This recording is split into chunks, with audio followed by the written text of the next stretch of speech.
පේනවනේ හමු වෙන දේවල්. මම දන්නේ ඔයගොල්ලෝ දැකලා තියෙනවද කියලා. මම නම් දැකලා නැහැ ඇත්තටම. මම ඒ ටීවී එකේ තමයි දැක්කේ.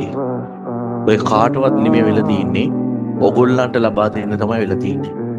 මේක මේ කොටම වඩා හපන් මරණයට වඩා හපන් ජීවත් වෙන මිනිස්සුන්ව මලකඩක් කරන ඩ්‍රග්ස් තියෙන එක. පිරිසක් ගත්තොත් ගෑන් ළමයිනුත් ඕවා පාවිච්චි කරන ළමයි ඉන්නවා. නමුත් සාමාන්‍යයෙන් ඕවා පාවිච්චි කරන්නේ පිරිමි ළමයි. ඔය පිරිමි ළමයි ඇබ්බැහි වෙන්නේ ওই වයසේදී. ඔයගොල්ලෝ ඉන්න වයසේදී. 11 වසරින් 12 වසරට අඩිය තියෙන වයස තමයි මිනිස්සුන්ට අල්ලගන්න පුළුවන්. මූ හිතන්නේ මූ තමයි පොර. මම තමයි පොර. හරි. ඔබට හිතුනොත් බලන්න හරි ආසයි කියලා මතක තියාගන්න. ඔබ ජීවිතේ ඉවරයි.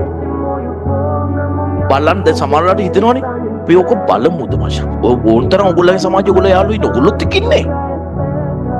මේ මිතක් දැන් කවුරු හරි කෙනෙක් ඔක ඇබ්බැහිලා ඉන්නවා කියලා හිතන්න. හදන්න එපා. කුඩුගේ ගමන යන්න. උගේ දිහා බලන්නවත් එපා. අනුකම්පා කරන්නවත් එපා.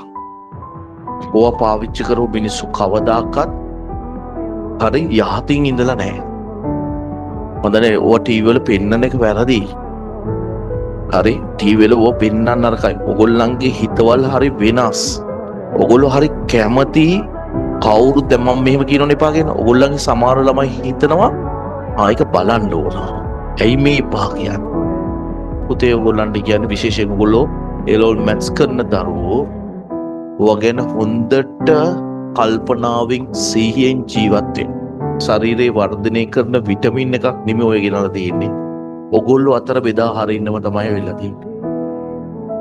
තමන්ගේ ජීවිතයට ආදරේ දෙගෙන එක තමන් මුලින්ම හෘද සාක්ෂියෙන් කතා කරලා බලන්න.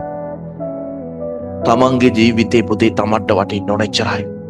තමන්ගේ ජීවිතේ තමන්ට මේක මට මගේ ඒක වටින ළමයෙක් ඉන්නවා නම් ඌ ඉගෙන ගනී ලස්සන.